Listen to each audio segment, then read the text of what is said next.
감사합니다. 그 현대 요즘 설교의 흐름이 이런 표현 많이 들어보셨을 것입니다. 강해 설교라는 말씀을 여러분 많이 들어보셨죠, 그죠? 강해 설교라는 것은 목사가 자기가 하고 싶은 말을 하는 것이 아니라 하나님 말씀이 도대체 무엇을 이야기하는지를 연구해서 전하는 것을 이제 강해 설교라고 합니다. 그래서 영어로는 또 요즘 본문이 이끄는 설교라고 해서 text driven preaching이라는 말을 많이 씁니다. 이게 어떤 거냐면 어떤 말씀을 읽어가면서 설교자가 사심 없이 먼저 그 말씀을 보는 거예요. 그리고 그 말씀이 이 말씀을 하기 때문에 어떤 내용을 찾아내어서 그걸 가지고 말씀을 전하는 거죠.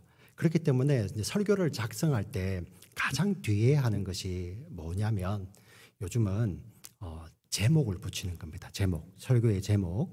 근데 예전에 이제 수십 년 전까지만 해도 어떤 본문을 딱 정하면 제목을 먼저 정해요. 그리고 그 제목에 맞춰서 설교자가 원하는 말씀을 합니다. 심지어 그런 내용까지 담겨 있었어요. 자기가 원하는 말을 이렇게 뒷받침해 줄 수 있는 말씀을 찾아내서 이렇게 설득력 있게 잘한다. 그게 옛날에 설교학 교재에 있었습니다. 요즘은 그렇게 하지 않습니다. 하나님 말씀이 어떤 것이냐를 설교자가 그 앞에 겸손히 연구한 뒤에 이 말씀이구나. 그래서 그 말씀을 뽑아내고 그것을 이렇게 이렇게 적용화해서 말씀을 전하면서 맨 마지막에 제목을 전하고 그 이제 정해진 제목에서 약간의 조금 디테일만 수정하는 것이 설교입니다. 그래서 저는 늘 이제 토요일 마지막까지 주보가 나오기 전까지 그 제목을 붙들고 씨름을 하는데요. 그래서 여러분 보시면서 이게 이거 정하는데 그렇게 했다고 이렇게 생각하실 수도 있겠지만 때로는 이제 저 혼자 안 되니까 저희 아내한테 이런 내용인데 제목 어때 물어보면 저희 아내에게 제가 유일하게 이제 구박받는 시간이 그런 제목을 하면 사람들이 쏙쏙 안 와닿잖아 하면서 그런 소리를 참 많이 듣는 것이 토요일입니다. 그런데 제가 왜 이 말씀을 길게 드리냐면은 오늘 본문의 말씀은 사실 이 내용이 정해지기도 전에 하나님께서 지난주 말씀을 정하면서 다음 주는 이 성에 내 백성이 많음이라 이 설교야 이렇게 하나님께서 제게 마음을 주셨거든요. 그리고 제가 월요일 날 우리 성도님 한 가정하고 식사 교제를 하는데 다음 주 말씀이 이겁니다. 근데 정해놓고 보니 너무 어려운 거예요. 너무 제가 이렇게 그래서 마음에 중간에 바꾸고 싶은 마음이 굴뚝 같았는데 이미 제가 이야기를 해버렸잖아요. 그런 가운데 이번 주에 허리케인이 갑자기 주중에 생겼지 않습니까? 근데 제가 고민을 하는데 하나님께서 이 상황하고 엄청나게 연결을 해주시는 거예요. 사실 고린도가 엄청나게 음란한 곳이었잖아요. 그래서 어떻게 보면 기독교인의 관점으로 보면 저기는 가망 없어라는 저기는 저렇게 살다가 그냥 끝나야 돼 하는 도시인데요. 예수님이 사도 바울에게 여기는 내 백성이 많다라고 직접 말씀하시잖아요. 그래서 바울이 오늘 본문에 보니 1년 6개월을 더 머물면서 그들 가운데서 뭐를 가르치죠? 하나님의 말씀을 가르쳤다라고 이야기를 하고 있습니다. 이게 지금 현대 우리 그리스도인이 살아가는 우리의 삶의 터전하고 그대로 연결이 되는 것입니다. 탈라시, 플로리다, 심지어 미국 전체 여기 지구 전체를 와서 예수님이 이렇게 말씀하시는 거죠. 너희가 있는 그곳에 내 백성이 많다라고 말씀을 해주시는데요. 그러면 내 백성이 많기 때문에 오늘 본문에 보니 사도 바울이 뭐합니까? 하나님 말씀을 가르치죠. 이 예수님의 이 말씀을 의지하여서 우리 성경에서 우리 그리스도인이 살아야 될 세 가지 특징이 등장하게 됩니다. 여기에 이 지구를 그리고 우리가 살아가는 이 미국을 바라볼 때 하나님께서 분명히 예수님께서도 지금도 이렇게 말씀하시는 거죠. 내 백성이 많다고 말씀하셨기 때문에 우리는 어떻게 살아야 되는지가 성경에 드러납니다. 첫 번째는 하나님의 말씀을 그들에게 가감없이 전해야 됩니다. 그것이 첫 번째 우리의 사명이죠. 두 번째가 뭐냐면 오늘 우리 성가대의 찬양입니다. 그 믿음 주셔서에서 우리가 성도답게 사는 거예요. 그리고 그 성도답게 사는 것을 또 우리 서신서에서 이렇게 표현합니다. 예수님 꼭 닮은 사람으로 사는 거예요. 그래서 우리의 성품이 아니라 예수님의 성품으로 살기를 소원하는 거죠. 그죠? 자, 그런 사명이 있습니다. 이 두 가지 사명이 있죠. 자, 세 번째 사명이 또 있습니다. 이 땅에 하나님의 백성이 많기 때문에 우리는 뭘 해야 될까요? 이 땅 가운데 내 백성이라는 것은 하나님 나라거든요. 하나님 나라. 하나님 나라의 원리를 이 땅 가운데 심는 자들이 바로 우리 이 자리에 계시는 분들이에요. 이게 어떤 거냐면 세상은 세상 나라의 원리잖아요. 자기의 욕심과 욕망을 따라 사는 것이 이 세상 나라인데 하나님 나라는 그렇지 않아요. 네, 하나님 나라는 하나님께서 사랑과 거룩과 공의시잖아요. 그죠? 그래서 하나님의 사랑을 흘려보내고 하나님의 공의와 정의를 흘려보내는 것이 바로 이 세상 나라입니다. 그래서 예수님이 너희는 세상의 빛이라, 예수님과 똑같은 빛이라고 말씀하시고 너희는 세상의 소금이라 말씀을 하실 때 우리는 예수님의 맛을 내는 사람들이에요. 할렐루야. 네. 그럼 그것이 도대체 어떤 의미일까? 오늘 이 허리케인을 우리가 맞이했습니다. 오늘 기도하신 집사님의 이야기처럼 정말 우리가 연약하기 때문에 이곳에 피해가 없기를 기도해야 되죠. 근데 그 기도로 끝나면 안 됩니다. 정말 함께 고통당하는 그 자들을 향해서 같이 공동체, 거기에 우리가 될 수도 있는 거잖아요. 그죠? 언젠가는 우리가 될 수도 있는 거죠. 그죠? 공동체를 부여잡고 같이 기도하게 되는데 그러면 그리스도인으로서 그 기도만 하고 있어야 되는가? 네, 이 땅에 하나님 나라의 원리를 흘려보내야 되잖아요. 여러분 너무나도 잘 아시다시피 요즘 예전과는 다르게 허리케인이 훨씬 자주, 훨씬 강하게 옵니다. 이제 이유는 다 밝혀졌어요. 예전에 뭐 60년대, 70년대, 80년대까지만 해도 뭐 지구 온난화는 거짓이야. 예, 이런 이야기들이 있었지만 현대는 그렇게 생각하는 학자들은 아무도 없습니다. 근데 여러분들 지구 온난화라는 것이 여러분 잘 보시면 그 지구 온난화에 기여하는 이 땅에 살아있는 생물 중에서 유일한 생물이 있습니다. 누군지 아세요? 사람이에요, 사람. 네. 지구 온난화에 기여하는 이 땅에 이 지구에 살아있는 유일한 생명체가 바로 사람입니다. 그게 보면 가장 큰 거는 우리 사람들의 편리함 때문이죠. 그것이 사람의 욕망과 결합해서 지구 온난화가 일어나는 거예요. 네. 다른 어떤 원인이 없어요. 가장 근본적인 원인이. 그럼 우리 그리스도인들은 어떻게 해야 될까요? 네. 이 허리케인이 약하게 해주세요. 기도해야 되겠죠. 그죠? 근데 우리가 그 할 수 있는 방법을 알고 있어요. 실천은 안 할 뿐이지. 여러분 이거 잘 보여주는 예가 있습니다. 지금 시카고 엄청나게 멋있게 잘 지었잖아요. 그죠? 참 우리 미국에서 보면 시카고는 마치 계획해서 다시 지은 것처럼 아주 반듯하게 아주 이쁘게 지어서 시카고 도시 자체를 보는 게 좀 이렇게 재미가 있잖아요. 그죠? 그 시카고 왜 그랬습니까? 시카고 대화재가 있었어요. 예, 대화재. 그래서 시카고에 오신 분들 아시고 잘 아시겠지만 시카고 바로 옆에 그 도시의 미시간 애비뉴 옆으로 보면 정말 바다처럼 큰 미시간 호수가 있잖아요. 그죠? 그 호수가 있는데 시카고 대화재 때 그 도시의 전체가 거의 소실될 때 왜 그랬냐면 그 화재를 진압할 물이 없어서 그랬어요. 너무 이상하죠. 시카고처럼 그 옆에 그렇게 큰 호수가 있는 도시가 세계에 어디에 있습니까? 그런데 화재를 진압할 물이 없었어요. 왜일까 보니까 그 당시에 그 산업화 이후에 그 바다처럼 크니까 모든 산업 쓰레기들, 도시 쓰레기들을 다 거기다 버린 거예요. 예. 막상 불이 나니까 이 도시도 불타는데 그 물 위에 그 쓰레기 때문에 물 위에 불이 꺼지지 않는 겁니다. 그 물을 끓여다가 불을 끄면 되는데 물을 끓여다 쓸 수가 없는 거예요. 네. 근데 그러한 일이 지금 우리 이 땅에 일어나고 있는 거죠. 그죠? 알아요. 인간의 탐욕, 그 편리함 때문에 지구가 망가지는 거. 그럼 그리스도인들 어떻게 해야 될까요? 기도하면서 우리가 할 수 있는 것부터 실천해야 되지 않을까요?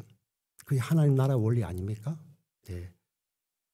일회용품 줄이고 특히 미국에서 공회전 많이 하잖아요. 차 시동 걸어놓고 1시간, 2시간 캐어놓고 그거 끌 수 있잖아요. 이 미국에 사는 아이, 한국에 사는 아이들만 하루에 매일 샤워하면서 1시간 이상 샤워합니다. 다들 목사님 우리 집에 안 와봤는데 우리 아이 어떻게 알지? 대부분 그래요. 예. 근데 그 아이들에게 그냥 샤워하지 마, 줄여 이러면은 잔소리로 들리죠. 근데 우리가 이거 가르쳐서 같이 줄일 수 있잖아요. 네. 그게 바로 이 성에 내 백성이 많음이라라고 말씀하시는 주님의 뜻 아닐까요? 네. 그래서 신기하다. 이 말씀 전하라고 이거 주셨나? 저에게 깨달음을 주셔서 오늘 말씀, 본문 말씀 이전에 이 제목에 관련된 하나님의 주신 마음을 여러분들하고 나누는 겁니다. 물론 여러분들 너무 이렇게 너무 이게 마치 히스테리를 부리듯이 해야 돼, 저렇게 해야 돼. 또 이래도 안 되죠. 그러면 우리 사람과의 관계가 깨어지니까요. 근데 그 안에서 정말 우리가 할 수 있는 최대한의 지혜를 발휘해서 우리가 해야 되지 않을까요? 그게 바로 이 고린도, 정말 저기는 끝이야. 네. 하나님의 심판이 시작되면 소돔과 고모라와 같이 바로 망할 곳이 고린도여야 하는 그곳에 예수님은 내 백성이 많다고 말씀을 하셨잖아요. 할렐루야. 네. 오늘 우리 이 땅을 살아가는 우리 그리스도인들에게도 바로 이거 꼭 기억했으면 좋겠어요. 우리가 하나님의 말씀 복음을 전하고, 그리고 정말 오늘 그 믿음, 정말 이게 아름다운 믿음, 예수님 꼭 닮은 그 믿음 달라고 기도하시고, 그리고 이 땅 가운데 하나님 나라의 원리를 우리의 삶으로 흘려보내는 우리 모두가 되기를 주님의 이름으로 부탁을 드리고 축원드립니다. 아멘. 네. 이렇게 하고 설교를 마치면 진짜 좋은데, 그죠? 네. 일부 하고요. 제가 그 대신에 제가 1부에 해보니까 조금 길더라고요. 제가 정말 줄여서 이야기를 할게요. 여러분 잘 들어보세요. 자, 오늘 본문 다시 고린도로 가봅니다. 여기 보시면 지난주에 우리 반전 스토리를 많이 봤잖아요. 사도 바울이 주 예수님만이 메시아가 된다고 막 외쳤는데, 이 누굽니까? 유대인들이 쓸데없는 소리하고 막 대적하잖아요. 그죠? 그러자 바울이 그러죠. 그 앞에서 온 먼지를 들고, 그리고 이것에 대한 대가, 피는 너희들 머리로 들어갈 거야. 나는 무죄. 그리고 나는 이제 유대인이 아닌 이방인으로 가겠다고 사도 바울이 막 선포해 버리잖아. 야, 정말 사도 바울도 한 성격을 한다, 그죠? 그리고 진짜 이방인에게 가요. 그것이 디도 유스도 집으로 가잖아. 하나님을 경외한 디도 유스도 이름에서 그는 헬라인이에요. 진짜 이방인에게 가버립니다. 그런데 반전 스토리 있었죠. 디도 유스도의 집은 어디였더라? 회당 옆이었더라. 나 유대인들 이제 안 봐 했는데 가장 유대인들이 많이 모여있는 그 집 옆으로 이사를 간 거예요. 사실 브리스길라 아굴라 집에 있으면 훨씬 편하고 좋거든요. 근데 글로 간 거예요. 그리고 반전이 이어졌죠. 어떤 반전? 회당장이 믿었잖아요. 회당장 그리스포가 믿고 침례를 받는 것이 사도행전 18장 7절에 기록되어 있습니다. 10절. 진짜 반전이죠. 반전입니다. 자, 이 내용이 사실 지금 여기가 고린도입니다. 사도 바울이 고린도에 편지를 보내요. 편지를 보내는데 그때 이 회당장 그리스도가 침례받은 것을 고린도전서 1장 14절에 이야기를 합니다. 자, 그리고 이러한 상황인데 예수님께서 밤에 환상 가운데 나타나셔서 두려워하지 말라. 주저없이 전하라. 내가 너와 함께 할 것이다. 너를 대적하는 자들이 있겠지만 어느 누구도 너를 해칠 자가 없다. 사실 사도 바울을 앞으로도 대적할 사람이 많고요. 심지어 앞으로도 돌 던지고 앞으로도 막 채찍 때릴 사람들이 많이 있고, 심지어 사도 바울은 교수형 당합니다. 근데 예수님 어떤 의미일까요? 사도 바울의 영혼을 지키시는 거죠. 그 복음 전하다가 마지막에 이 땅에서의 마지막 대가가 목 잘리는 건데요. 더 놀라운 것이 그때도 주님을 향한 믿음이 지켜지는 거죠. 그거 진짜 신기하지 않으세요? 네. 와, 저는 못해요. 이제 벗어버리고 싶은데 이거 한 번만 네가 예수님 부인하면 내가 놓아줄게 하는데 그때도 예수를 부인 못해요. 그게 지켜지는 거죠. 그게. 우리는 피해를 안 보는 것을 지키는 거라고 이야기하지만 성경은 그게 아니라 온 세상 다 버리고 원수가 되어도 우리의 믿음이 지켜지는 것을 지켜준다고 이야기를 합니다. 사도 바울이 그렇게 됩니다. 네. 자, 그러면서 예수님 말씀하신 것이 이 모든 것 하는 것은 여기에 내 백성이 많다라고 이야기를 합니다. 자, 그리고 그것에 이어지는 말씀이 오늘 9절이죠. 사도 바울이 1년 6개월을 머물면서 하나님의 말씀을 전하니라. 우리 9절 한번 읽어볼까요? 9절 같이 읽습니다. 9절 10절 같이 읽습니다. 시작. 밤에 주께서 환상 가운데 바울에게 말씀하시되 두려워하지 말며 침묵하지 말고 말하라. 내가 너와 함께 있음에 어떤 사람도 너를 대적하여 해롭게 할 자가 없을 것이니 이는 이 성 중에 내 백성이 많음이라 하시더라. 예. 근데 예수님 신기하게 내 백성이 많음이라. 사실 요즘 뭐 MBTI 보면은 J형인가요? 구체적으로 지시를 안 해주면 못 견디는 사람들 있잖아요. 사실 사도 바울도 그런 형인데 예수님 이렇게 하실 수 있잖아요. 그 고린도에 1000명이 있어. 예. 500명이 있어. 이렇게 말씀해 주시면 좋지 않을까요? 근데 많다고만 이야기를 하십니다. 네, 몰라요 얼마나 있는지. 그게 어떤 의미냐면은 우리 인간에게 이 선택의 기준을 주신 적이 한 번도 없어요. 너 구원받을 사람, 구원 못 받을 사람 이렇게 없어요. 심지어 여러분 하나님마저도 우리의 형편을 보고 뜻을 바꾸지 않으세요. 야, 내가 이렇게 구원해 줬는데 어렵쇼? 정말 이렇게 말 안 듣네? 자기밖에 모르네? 구원 취소. 이렇게 안 하세요. 예. 조금 도와주니까 잘하네? 내가 조금 더 격려해 줘야지. 이렇게도 안 하세요. 에베소서 1장 4절에 보니까 창세전에 그리스도 예수 안에서 우리를 다 예정하셨대요. 하나님마저도 정하신 뜻을 바꾸지 않으시는 거죠. 그래서 여러분들 우리 특히 모태신앙들 내가 이렇게 사는데 내가 정말 구원받은 사람이 맞나? 할 때 여러분에게서 근거를 찾으시면 안 되고 하나님에게서 근거를 찾아야 돼요. 하나님의 뜻을 바꾸지 아니하시니까 그냥 많다고만 하셨어요. 자, 그리고 오늘 본문이 이어집니다. 그래서 사도 바울이 11절 읽어볼게요. 11절 같이 읽습니다. 시작. 1년 6개월을 머물며 그들 가운데서 하나님의 말씀을 가르치니라. 만약에 여러분들이 작가라면 이것을 지어서 쓴다면 여기다가 뭘 추가하고 싶으세요? 욕망이. 1년 6개월을 하나님 말씀을 그들 가운데서 가르쳤더니 많은 사람들이 하나님의 백성이 되었다. 교회가 부흥했다. 이거 꼭 쓰고 싶지 않습니까? 왜? 예수님이 그렇게 말씀하셨으니까. 저만 그런가요? 여러분 그렇죠. 그리고 만약에 정말 이것이 더 사실처럼 보이려면 설득력 있게 한다면 거짓을 가지고 더 설득력 있게 쓰려면 거기다 그걸 넣어놔야지.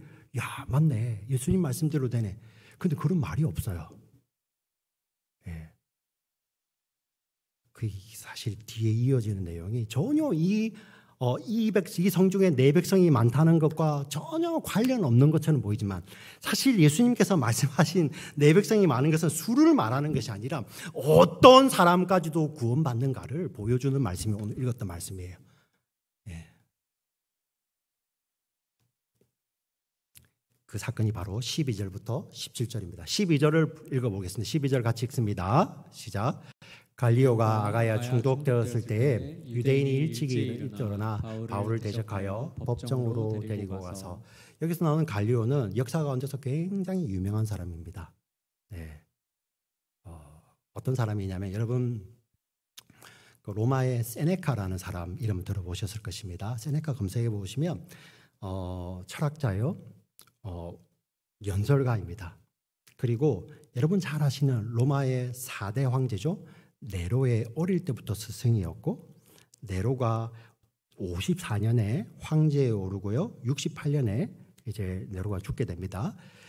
54년부터 62년까지 이 황제의 책사였습니다. 그리고 역사 가운데서 네로의 초창기 5년은 정치를 잘했어요. 그때 네로가 누구에게 가장 영향을 많이 받았냐면 이 세네카에게 영향을 받습니다. 네. 근데 이 사람의 영향력이 너무 커지니까 뒤에 이제 견제하는 세력들이 많아지겠죠. 그래서 62년에 세네카가 스스로 물러납니다. 예. 그런데 그 견제하는 세력들이 가만 안 두겠죠. 네로가 65년도에 그 독살 당하려고 당할 위기를 겪습니다. 그걸 찾아내다가 사람들이 이제 모함을 하는 거죠. 세네카도 관련되어 있습니다. 만약에 그게 사실이었으면 네로는 군사를 보내서 바로 죽였겠죠. 네로의 성격상. 왜냐하면 64년대부터 네로 완전히 돌았거든요. 대화재 이후에 그죠? 어떤 일이 납니까?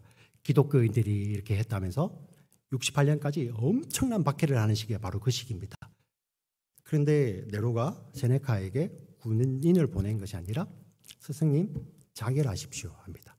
근데 세네카는 진짜 멋있는 사람인 것 같아요. 스스로 자결합니다. 이 갈리오가 세네카의 형제입니다.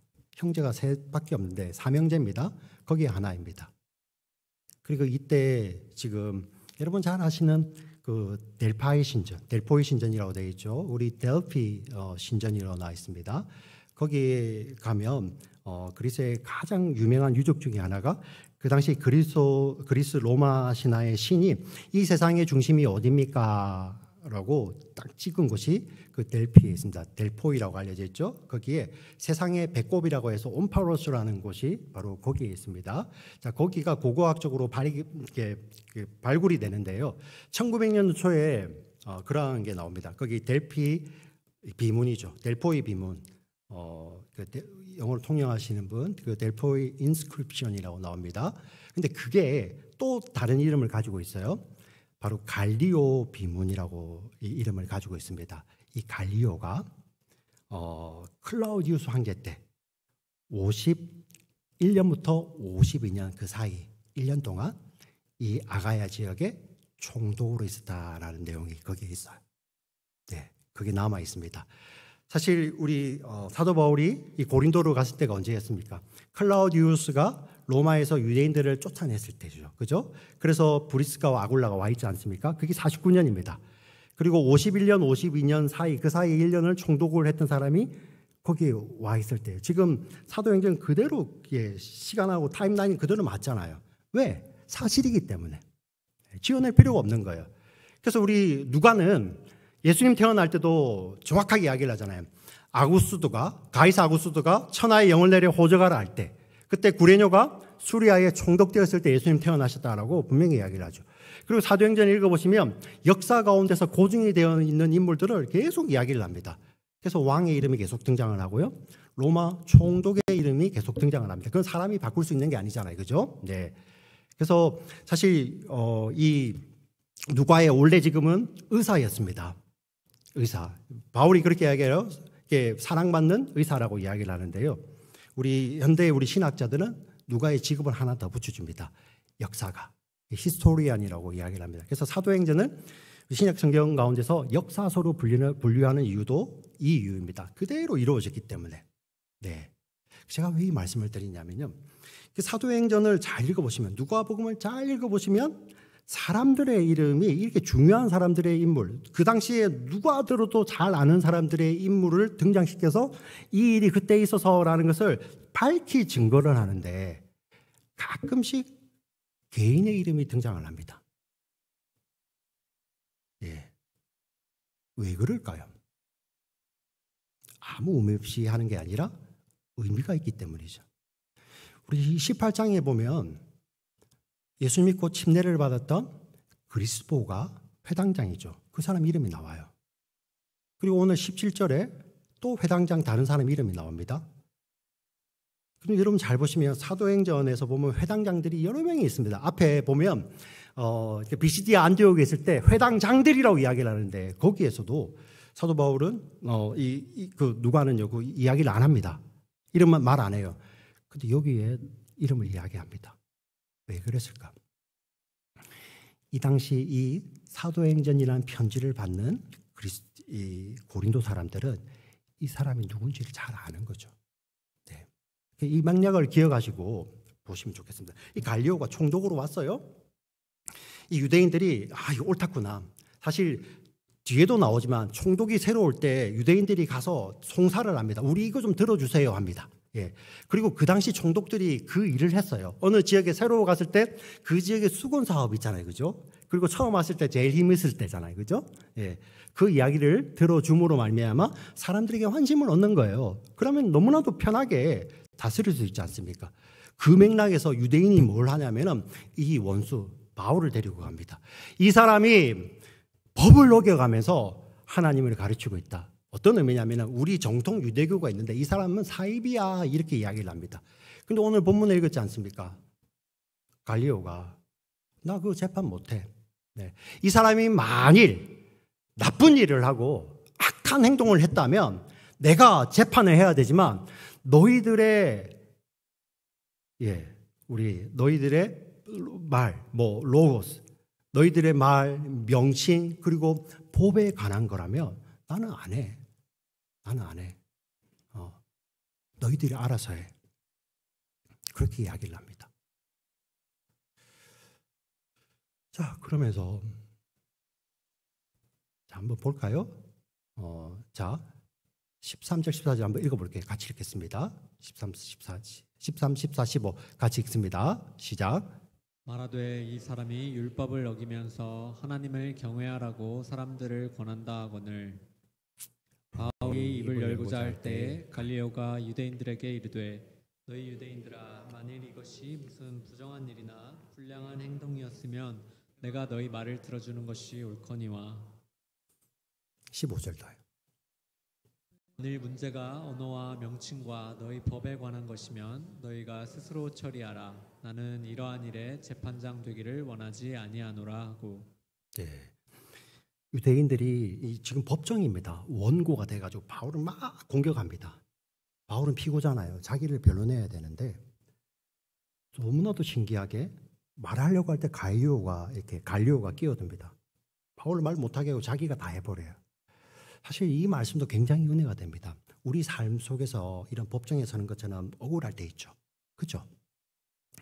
내가 하나하나 다 찾아다니면서 그거 풀어야 될 때도 있지만 여러분 우리 인생 대부분 돌아보시면 우리 그렇게 살다가 우리 망합니다. 그 문제에 함몰되면. 그리스도인들은요 하나님께 맡길 때 하나님 그 풀어가시더라고요. 여러분 많이 경험하시잖아요. 정말 관계 안에서도 억울해요. 하지 않는 말인데도 막 퍼져요. 근데 하나님께서 어떻게 하시냐면 삼자를 통해서 해결해 나가시죠. 공동체에 정말 이거 본질을 깨달은 사람들은 이 하나님을 신뢰하고 기도할 수 있겠죠. 이게 오늘 성가대가 말했던 그 믿음 달라는 거예요. 말씀 붙들고 하는 거. 네. 자, 지금 이제 이런 상황입니다. 근데 여기서 보시면 갈리오가 다 쫓아내요. 자, 16절 같이 읽습니다. 16절 같이 읽습니다. 시작. 그들을 법정에서 쫓아내니. 자, 다 쫓겨나왔습니다. 유대인들 입장에서는 너무 열받지 않아요? 예. 근데 이 바울을 때릴 수가 없는 거예요. 잘 생각해 보시면 지금 갈리오 앞에 서서 갈리오가 이건 아니야 하고 내보낸 사람을 유대인들이 함부로 때릴 수가 없어요. 그죠? 예. 어떤 일을 벌이냐면은 여기에 지금 이 유대인들이 바울을 끌고 갈 때 그 앞에 책임자가 있었을 거 아니에요. 그래도 그 사람을 때립니다. 17절 같이 읽습니다. 시작. 그 사람이 회당장 소스데네를 잡아 법정 앞에서 때리되 갈리오가 이 일을 상관하지 아니하니라. 자, 여기서 나오는 모든 사람이 누구일까에 굉장히 신학적인 논쟁입니다. 이 바울을 끌고 갔던 유대인들일까? 이렇게 볼 수도 있겠죠. 맥락상. 근데 어떤 사본에는 이 모든 사람 앞에 헬라인이라는 게 이렇게 들어가 있어요. 헬라인일까? 우리는 몰라요. 네. 근데 한 가지 분명한 건 있죠. 이 소스데네, 해당장 소스데네가 그 사람들에게 맞았다는 거예요.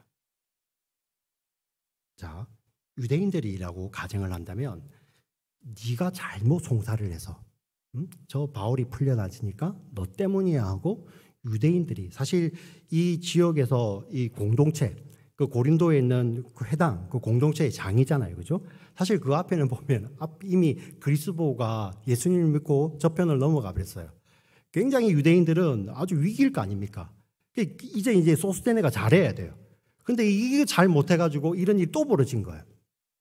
그래서 때릴 수 있겠죠. 네, 이해가 하나? 또 하나는 어떤 겁니까? 지금 아까 제가 말씀드렸다시피 갈리오는 엄청난 지위를 가지고 있는 사람이에요. 예, 엄청난 영향력을 가지고 있는 사람입니다. 예. 그래서 여기 이 고린도에 있는 헬라인 입장에서는 갈리오에게 잘해야 돼요. 근데 이 사람 앞에 와서 유대인들이 오자마자 자기 문제 갖고 와서 난동을 피운 거잖아요. 갈리오 굉장히 불쾌해하잖아요. 그죠? 쫓아내고 나는 상관 안 한다고 하죠. 그래서 헬라인이 때릴 수도 있겠죠. 네. 근데 중요한 거 누가 때린지 몰라요. 근데 바뀌지 않는 사실 하나가 있습니다. 그 시간 고린도에서 가장 수치스러운 사람 누굴까요? 나오잖아요. 회당장 소스데네. 동족 유대인에게 맞았어요. 회당장입니다. 안 부끄러우세요? 그리고 유대인들은 이방인들 사람 취급 안 하잖아요. 어쩔 수 없이 지금 디아스포라 유대인이 되어 있어요. 근데 그들은 늘 기도하는 거, 하나님 제발 메시아를 보내주셔서 우리를 약속의 땅으로 다시 돌려주시고 우리로 정말 이 헬라 사람들이 정말 우리를 얻지 못하는 강력한 나라를 세워주세요 하고 늘 기도하는 사람들이 바로 유대인들입니다. 그 가운데 해당장 소스테는 제일 그 기도를 많이 했겠죠. 근데 그가 헬라인에게 그렇게 얻어맞았어요. 제일 수치스러운 이야기잖아요. 근데 그 이야기를 누가 여기 딱 기록하고 있네? 왜? 한 번, 두 번 죽이는 건가요? 근데 여러분 잘 보시면 그냥 해당장이라고 해도 되지만 이름을 쓰는 이유가 이 고린도 사람들이 너무나도 잘 아는 사람이에요. 그 사람 있잖아. 그 사람. 어떻게 아냐고요? 이 고린도에 사도 바울이 편지를 보냅니다. 고린도 전후서인데요. 그 앞에 몇 년 전에, 바로 몇 년 전에 편지를 보냈던 것이 데살로니가 전후서입니다. 여러분 잘 아시잖아요. 우리 고린도 오기 전에 데살로니가 거쳐왔잖아요. 그죠? 자, 거기를 바울이 어떻게 보면 야밤 도주를 했잖아요. 몇 주 안 있다가. 그래서 편지를 보내면서 내가 참 부원이 아니게 했지만 내가 당신들을 버린 거 아닙니다. 그 대신에 당신들에게는 디모데와 신라가 같이 있지 않습니까? 그 이야기를 계속 항변을 하거든요. 그래서 데살로니가 전후서를 보내면서 그 앞에다가 인사말로 꼭 이야기를 합니다. 나 바울은 실루아노, 신라입니다. 신라와 디모데가 함께 당신들에게 편지하고 있습니다. 이렇게 이야기를 해요. 왜? 그 공동체에 어떻게 보면 안심을 주고 그 공동체를 위로할 수 있는 인물이 신라와 디모데거든요. 예, 이해 가시죠? 근데 이 고린도서는 이 데살로니가서하고 조금 맥락이 달라요. 데살로니가는 바울이 먼저 떠나와서 있지만 고린도는 한참 머물렀잖아요. 바울이 최선을 다해서 목회했습니다. 근데 고린도 안에 문제가 너무 많은 거예요. 고린도 우리 전후서를 지금 현재 토요일 새벽에 나누고 있는데요. 막 나뉘고, 사람들 사이에 관계가 어그러지고, 자, 그런 교회에 편지를 보내면서 바울이 이렇게 편지를 합니다. 1절부터 3절에 이렇게 나오는데요. 고린도에 있는, 자, 1절, 나 바울은 하는데요. 1절, 2절, 고린도에 있는 하나님의 교회, 즉 그리스도 예수 안에서 거룩하여지고 성도라 부르심을 받은 고린도에 있는 성도들과 및 각 지역에 흩어져 있는 자들. 근데 그들도 우리처럼 주 예수 그리스도의 이름을 부르는 자들. 그 자들 모두에게 고린도 교회 사람들뿐만 아니라 제가 자주 말씀드리지만 고린도 전후서는 고린도 교회만 있는 것이 아니라 그 지역의 회람용이에요. 회람용. 이 고린도 교인들 성도라 부르며 이 사람들뿐만 아니라 각 지역에 흩어져서 예수 그리스도의 이름을 부르는 모든 자들에게 전하노니 하나님 우리 아버지와 우리 주 예수 그리스도의 은혜와 평강이 있기를 원하노라. 이렇게 인사를 시작합니다. 고린도 전서를 시작합니다. 거기에 1장 1절에 이렇게 시작합니다. 하나님의 뜻대로 사도로 부르심을 받은 바울과 형제, 여기 나오는 몰매를 맞았던 형제 소스데네는 고린도에 있는 하나님의 교회, 즉 그리스도 예수 안에서 거룩하여지고 성도라 부르심을 입은 자들과 각 처에서 우리 주 예수 그리스도의 이름을 부르는 모든 자들에게, 지금 우리도 해당이 됩니다. 하나님 우리 아버지의 그리고 주 예수 그리스도의 은혜와 평강이 넘치기를 원하노라. 그 소스데네가 등장할래요. 네. 이 고린도전서는 사도행전이 기록되기 전 약 10여 년 전에 기록된 겁니다. 누가는 뒤에 그 내용을 봤겠죠. 네. 그리고 그 소스데는 여전히 고린도 지역에 있는 사람들에게 알려져 있는 거죠. 지금 뭘 하고 싶은 겁니까? 예수님께서 여기에 내 백성이 많다고 말씀하셨는데 성경 본문에 수를 말하는 게 아니잖아요. 그 백성이 어떤 사람인지도 보여주는 거예요. 어떻게 보면 예루살렘에서는 기독교의 가장 대책점이 예루살렘 성전의 대제사장이었겠지만 고린도에서 기독교의 가장 대책점은 회당자가 아닐까요? 근데 그 회당장들이 구원받는 거예요. 그리스도가 구원받고 소스데네가 구원받습니다. 근데 여러분 여기서 보면 소스데네는 그날 가장 수치스러운 사람이에요. 가장 아마 저 같으면 네. 되잖아요. 내가 회당장인데 그 회당을 출입한 유대인들부터 제가 몰매를 맞았어요. 네. 아니면 우리 유대인들이 어떻게 사람 취급 안 하는 헬라인들로부터 제가 몰매를 맞았어요. 그 수치 견딜 수 있겠어요? 유대인이니까 토라니까 아마 그 율법 때문에 자기 생명을 스스로 못 버리고 있겠죠. 근데 그 사람 너무 잘 알려진 인물이잖아요. 그 일이 있었던 사람이에요. 누가가 이 사람을 모욕 주기 위해서 아니라 그 사람이 어떤 사람인지. 근데 그가 오늘 우리 고린도 전서하고 연결해보면 어떻게 구원을 받습니까? 네. 어떻게 받았을까요? 나 이런 수치. 근데 가만히 보니까 하나님의 아들이 나보다 더한 수치를 받았네. 그 연결점이 있겠죠. 마음이 열리겠죠. 근데 복음이 거기서 끝나지 않잖아요.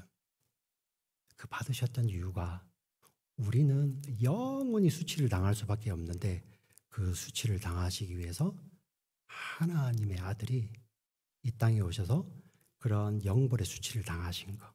예. 그래서 우리를 그리스도 예수 안에서 거룩하여 주고 성도라 불러주시는 하나님 아버지의 은혜와 예수 그리스도의 은혜와 사랑 안에서 여기 소스데네가 그리스도인이 되는 거예요. 네. 오늘 이 자리에 계신 우리들에게도 동일하게 주어지는 말씀이잖아요. 사실 우리가 이제 현대를 살아가기 때문에 이런 수치는 많이 안 당하겠죠. 우리가 그런 일도 잘 안 하겠지만. 근데 수치뿐만 아니라 큰 어려움, 이번에 허리케인으로 엄청난 또 재난을 당하지만 우리라고 비껴가야 되는 법이 있습니까? 네. 심지어 사랑하는 사람 먼저 떠나보낼 수 있죠. 가장 큰 고통, 가장 큰 슬픔, 가장 큰 수치, 조롱, 억울함 다 당할 수 있죠. 네. 우리는 어떻게 그 자리에서 일어날까요?